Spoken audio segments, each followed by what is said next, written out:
celebrity chat. And this is from Andrew, who wants to know, who was the best/worst at memorizing lines? Alan was the worst at memorizing Chinese. It did not matter what he had to say in Chinese, tamale would come out. It's tamale. Tamale! Tamale! Yes, I was terrible at that. I also wasn't very good at memorizing lines, the English ones. I remember when we did the one episode where we got tortured. I think it was called Torture. Or War Stories, one of those. You were bitching at me because you're like, did you learn your lines for this scene? And I had learned the essence of them.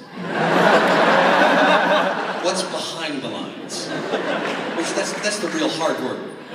Not the actual this word or that word. So it did take a few extra takes to get my lines sometimes. You were good. I don't remember you not being good at it. I would take them. I would take my script pages on in the movie. The one that we did, how many takes did we do that first opening shot about the primary buffer panel? I burned out my brain somewhere in the middle, and I couldn't remember my line.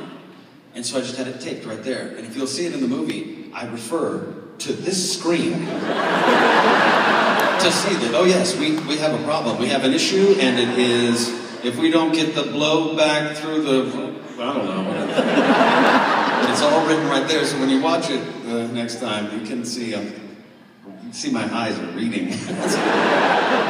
Pretty sad. And that's not uncommon, taping your lines places where you can see it. There is a scene in the end of Ariel where I'm working with an actor who will remain nameless, Adam. And it was a Friday, it was a long week, and it was late night, and he couldn't grab, so I just took his lines and I just taped them right here. And the camera's behind me looking at him, and all he has to do is read it off my face.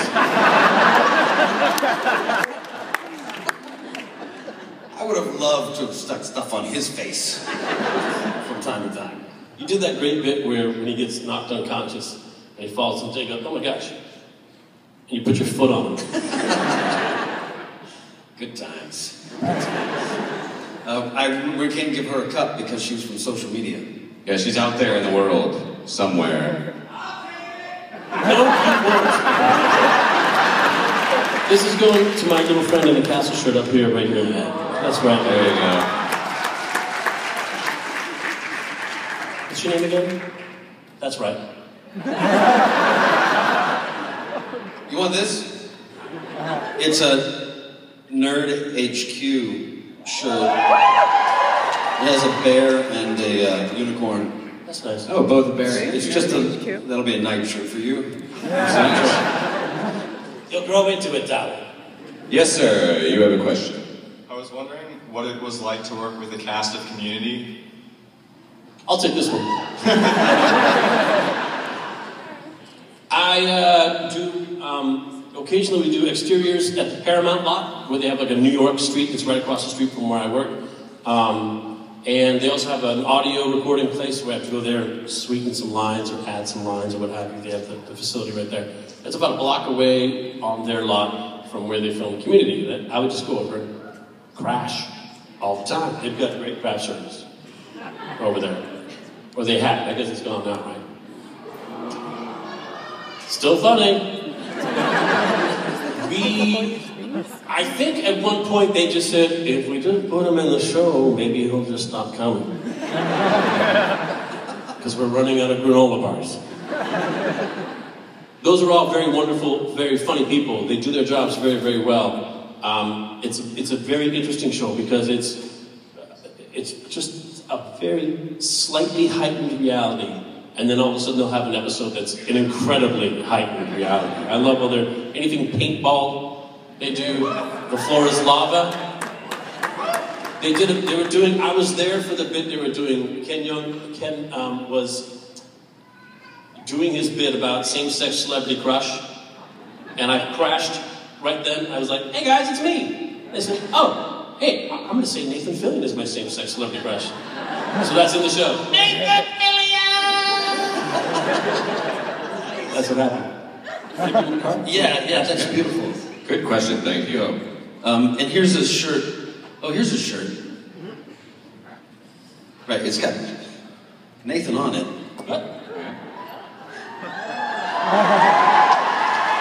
Muscle Man and Brain Boy. That's right. That's the superhero team Justin and I came up with. Muscle Man and Brain Boy. Yes. Brain Boy with your brains and my not so brains. There you go. Thanks. Hey there. Last year I got to ask the rest of the cast this question. If you were to come up with official Firefly drinking game rules, what would yours be?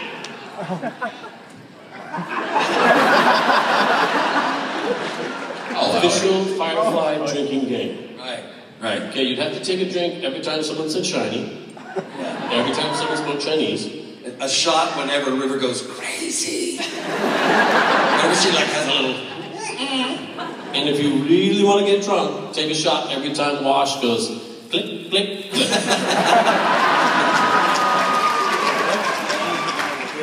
They were making Serenity, the ship, for the movie, and I was taking a little tour. And I was taking a look around, and the guys who built it were there going, so what do you think? I said, guys, this is amazing. It's still crappy, but it's better. It's better crappy. I said, I sat down in the pilot's chair and I looked up and I said, I'm going to tell you right now what Alan's going to need. 3 toggle switches right here. I said, done. Alan came in and he went, hey, this is nice. This is good. Click, click, click. Nice. Thank you, Nathan. I didn't know that. That's what happened. Nice. Very nice. Oh, and then there was the fact that they didn't know how to build Serenity. No one had any blueprints or anything like that. And I had done a little tour around of Firefly, the production office, and I took pictures like crazy. Digital cameras had just come out, and I was click, click, click, click, click, click, like a spot. And I took some photos of some kind In the bathroom. It was in the bathroom. Click, click, click. Like a spot. And I took some photos of some sort of drawings and schematics. And I said, well, you can have those old photos. They said, that's great. This is shy of actual blueprints. This is actually pretty great. I forgot that in my garage, I had the actual blueprints of Serenity. And now they're framed? I framed them up. They're water damaged because they were in my garage. I framed up. They're in my wall in my house. Right? When did you remember that after the photos were distributed? About a week before I got them framed, which would have been about a year ago. Yeah. So, like a track, guys. This is a painting my sister gave me.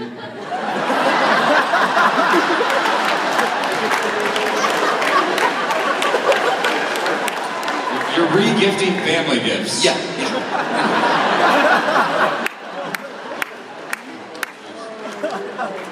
Your sister's an artist. Does she paint that? No. Oh. No, I wouldn't do that. It's just, I don't know, it was a gift.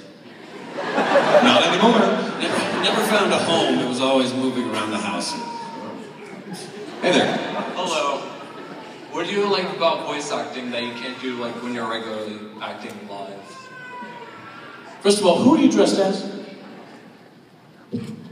Wash. Oh, I see it. Nice! It's great. Looking good, man. Ah, that's very good. That's a replica of an actual costume. I have that jumpsuit at home. The green one.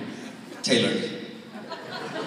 To my old body. All right. What was your question? Yeah, what's your question? What do you like about voice acting compared to like regular acting live? Like when you're like doing it live? You don't have to wear pants. That's the main thing. But in addition to not wearing pants, because of animation is endless. They can do anything. Depending on the movie, you can do anything. And so if you have an idea, and it isn't, they animate to your voice, they animate to your record. So if you have an idea about something, you can throw it in and then later see it used. And so the smallest sound, like we were just doing King Candy, he frumps a lot, so it would be like, oh, hello, oh, and then you'll see that he gets something caught on a thing and has to, and it was just some weird, I just started throwing in sounds here and there, like things I imagined. I had a whole thing in Frozen that I really wish that they would do, but they said my character couldn't be too funny. I had these two goons with me. They're like, if you find the princess, you know what to do. Right? Well, just nod. Well, okay, you tell him then. I just gave them this whole life, these idiot guards, and they're just like, we can't use it here. But it's fun. Whole imagination.